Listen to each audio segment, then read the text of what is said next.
जो भी आप में से अपनी ज़िंदगी को शानदार बनाने के लिए जोखिम लेने को तैयार है, मेरी नज़र में वही एंटरप्रेन्योर है, वही उद्यमी है। उसूलों पे जो आँच आए तो टकराना ज़रूरी है, जो जिंदा हो तो फिर जिंदा नज़र आना ज़रूरी है। इस देश को नौकरी मांगने वालों से ज़्यादा नौकरी देने वालों की ज़रूरत है। लेकिन कोई भी उद्यम जो सिर्फ पैसा कमाता है वो समाज को फ़ायदा नहीं पहुंचाता है।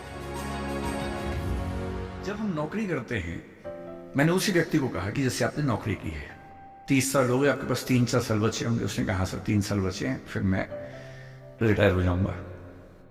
मैंने कहा आपने जिंदगी भर में मेरे ख्याल से आपकी महीने की सैलरी आजकल शायद 1.5-2-2.5 लाख रुपए होगी।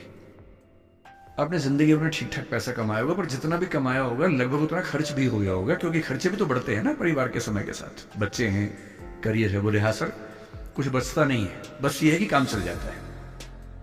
मैंने कहा अब 4 साल में रिटायर होंगे, आपने एक घर जरूर खरीद लिया होगा नोएडा में। बोले हाँ सर, नोएडा में। नोएडा दिल्ली के पड़ोस में है, जहाँ कई लोग रहते हैं। दिल्ली में नौकरी करके घर खरीदना बड़ा मुश्किल काम है। तो दिल्ली में जो लोग नौकरी करते हैं, दिल्ली के आसपास घर खरीदते हैं। नोएडा एक जगह है, इंदिरापुरम एक जगह है, गुड़गांव एक जगह है, वहां आमतौर पर घर खरीदते हैं, जो दिल्ली से सस्ता मिल जाता है और अच्छा घर मिल जाता है। मैंने कहा रिटायर हो जाएंगे, रिटायरमेंट के बाद कितने पैसे आपके पास होंगे, जिंदगी भर की बचत?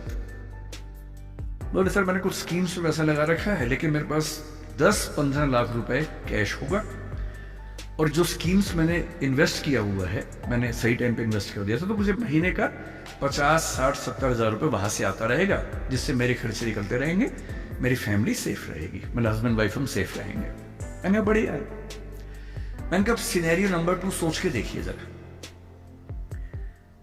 फिर मैंने ये भी पूछा आपके बच्चे करते क्या हैं? तो उन्होंने कहा कि सर मेरा एक बच्चा तो सॉफ्टवेयर की दुनिया में है, एक बच्चा मेरा मीडिया में ही, जर्नलिज्म में ही काम करना चाहता है, वो अभी पढ़ रहा है, जल्दी ही नौकरी शुरू कर देगा। मैंने कहा जब वो नौकरी शुरू करेगा उसकी सैलरी क्या होगी? बोले सर शुरुआत तो 30-35 हज़ार से होनी चाहिए, धीरे धीरे फिर परफॉर्मेंस के हिसाब से सैलरी बढ़ जाएगी उसकी। मैंने कहा चलिए अब चैनल चेंज कर लेते हैं। मान लीजिए कि आपने 30 साल पहले नौकरी की जगह अपना उद्यम शुरू किया होता। लेट अस एज्यूम, मैं जानता हूं कि अपना उद्यम करने में खतरा ज्यादा होता है, बहुत ज्यादा होता है। 1000 में एक उद्यम बेहद सफल होता है, जिसको आप देखते हैं अखबारों में, स्टार्टअप, और वो क्या बोलते हैं, यूनिकॉर्न। यूनिकॉर्न का मतलब एक सींग वाला घोड़ा, ऐसा घोड़ा जिसका एक सींग हो। एक माइथोलॉजी है यूरोप की, उसमें यूनिकॉर्न का जिक्र आता है। वो तो 1000 में एक होता है यूनिकॉर्न। बाकी लेकिन ये है कि आप रीजनेबल सक्सेस तो आप ला सकते हैं थोड़ी सी मेहनत करके। धीरे धीरे लोग आपको जानने लगते हैं, एक ब्रांडिंग बनने लगती है, और 3 साल का मानते हैं कि ब्रेक इवन का एक जस्टिफिकेशन पीरियड है, कि 3 साल अगर आपने ठीक से काम कर लिया। एक ये फॉर्मूला आप भी समझ लें, दुनिया में कोई भी काम हो, कितना भी मुश्किल हो, अगर आपने 3 साल उस पर ठीक से खर्च कर दिए, तो मान के चलिए कि उसमें आपको सक्सेस मिलनी तय हो जाएगी। 3 साल का गोल्डन रूल है। तो मैंने उस व्यक्ति से कहा कि अगर आपने 3 साल स्ट्रगल कर ली होती, अपना काम शुरू किया होता, लेट अस एज्यूम, और सफल हो जाते, पर मान लीजिए सफल ना होते तो नौकरी कर लेते। ऐसा भी क्या है, 30 साल में 27 साल नौकरी कर लेते, कौन सी ऐसी खास बात है? और यदि आज आपका एक एम्पायर खड़ा हो जाता, अभी आप नौकरी करते हैं, उस समय शायद आप 500 लोगों को, 100 लोगों को, 1000 लोगों को नौकरी दे रहे होते। कोई मुझसे अगर पूछता है ना कि मैं जिंदगी में किस चीज से सबसे ज्यादा खुश रहता हूं, सबसे ज्यादा, वो ये है कि जब मैंने नौकरी छोड़ी, अपना काम शुरू किया। शुरू में हमारे यहाँ 3 लोग काम करते थे, आज हमारे दृष्टि ग्रुप में 1800 लोग काम करते हैं, 1800। और मुझे सबसे बड़ा सुकून इस बात का है कि 1800 परिवार चल रहे हैं मेरे उस एक फैसले से। और यदि आप उद्यम करते हो, उनसे मैंने कहा, और एज्यूम करते हैं कि 30 साल की मेहनत के बाद आपका उद्यम जो है, आपकी अभी की सैलरी से शायद 50 गुना ज्यादा कमा रहा होता। उस कंपनी की वैल्यू आपकी सैलरी से शायद 1000 गुना ज्यादा होती, जैसा वैल्यूएशन होता है। और आपका बच्चा अपना काम शुरू करना चाहता, आज आप 2.5 लाख रुपए कमाते हैं, आपका बच्चा 30,000 से शुरू करेगा, पूरी स्ट्रगल वैसी की वैसी करेगा। अगर आप उद्यमी होते, आपका बच्चा वहां से शुरू करता जहां आपने छोड़ा है, और पूरी एक पीढ़ी की मेहनत आपको एक्स्ट्रा मिलती जो अब नहीं मिलेगी।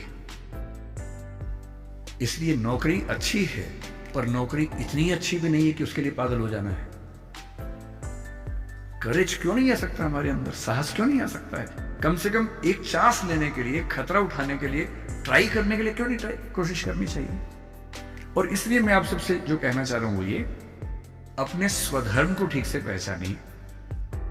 आप जीवन से क्या चाहते हैं ठीक से पहचानिए। अगर आप चाहते हैं पैसा कमाना, तो सबसे अच्छा है अपना उद्यम, अपना स्टार्टअप, अपना बिजनेस, अपना काम, सेल्फ एम्प्लॉयमेंट।